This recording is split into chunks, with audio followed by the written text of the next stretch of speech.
اس شیر زمان کا قصہ ختم کر دے۔ عورتوں کی وجہ سے ہارنے کی عادت سی ہو گئی ہے تمہیں لگتا کہ تمہیں مر جانا چاہیے۔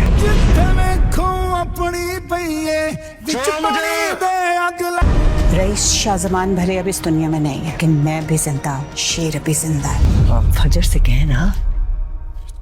کہ اس تہمینہ کا غرور خاک میں ملا دے۔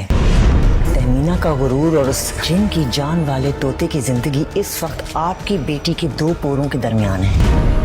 ایک ہی ماں سے جنم لینے والے بچے کتنا بدل جاتے ہیں، دیکھ کے حیرت ہوتی ہے۔ ناظرین، ڈرامہ سیریل شیر کی آنے والی ایپیسوڈ بہت زیادہ زبردست بننے والی ہے۔ نیکسٹ ایپیسوڈ میں آپ دیکھنے والے ہیں اور وجاہت کے ساتھ ایک مرتبہ پھر سے برا ہونے والا ہے۔ وہ تو یہی سوچ رہا ہوتا ہے رئیس شاہ زمان اس دنیا سے چلا گیا ہے، اب وہ زمینیں اس کو مل جائیں گی، لیکن ایسا بالکل بھی نہیں ہوتا اور تہمینہ اور بدر زمان مل کر ایک مرتبہ پھر سے وہ زمینیں حاصل کر لیتے ہیں۔ اور بدر زمان یہ بات بہت ہی اچھے طریقے سے جانتا ہے، اگر اس نے وجاہت کو ذلیل کیا تو وہ گھر جا کر اپنی بیٹی فجر سے یہ بات کرے گا کہ وہ شیر کی جان لے لے، اسی لیے وہ وجاہت کے پاس آتا ہے اور آ کر اسے تانے مارتا ہے اور اسے یہی کہتا ہے کہ تمہیں اب تو عادت ہو جانی چاہیے عورتوں سے ہارنے کی۔ پہلے تمہیں تمہاری بیٹی نے ہرا دیا اور اب تمہیں تہمینہ نے ہرا دیا ہے، تمہیں تو زندہ ہی نہیں رہنا چاہیے۔ اور بدر زمان کی باتیں سننے کے بعد وجاہت کا خون کھولنے لگ جاتا ہے اور اسے تو وہ کوئی بھی جواب نہیں دیتا، لیکن وجاہت کے اندر بہت زیادہ غصہ آ جاتا ہے۔ اور وہیں دوسری طرف سمرہ بھی ڈاکٹر فجر کے کہنے پر پاکستان واپس آ جاتی ہے، کیونکہ ڈاکٹر فجر نے اسے یہی بات کی ہوتی ہے تمہارا بھائی بدر زمان اس کی جان لینا چاہتا ہے، اسی لیے آپ کا پاکستان آنا ضروری ہے۔ اور وہ فوری طور پر پاکستان بھی آ جاتی ہے اور تاج کو جیسے ہی یہ بات معلوم ہوتی ہے سمرہ گھر واپس آ چکی ہے، اسے بہت زیادہ غصہ آ رہا ہوتا ہے، کیونکہ وہ سمرہ کو ہی سارا قصوروار سمجھ رہی ہوتی ہے، اسی لیے وہ جان بوجھ کر اپنے بھائی شجاعت کے پاس جائے گی اور جا کر اسے یہی بات کرے گی۔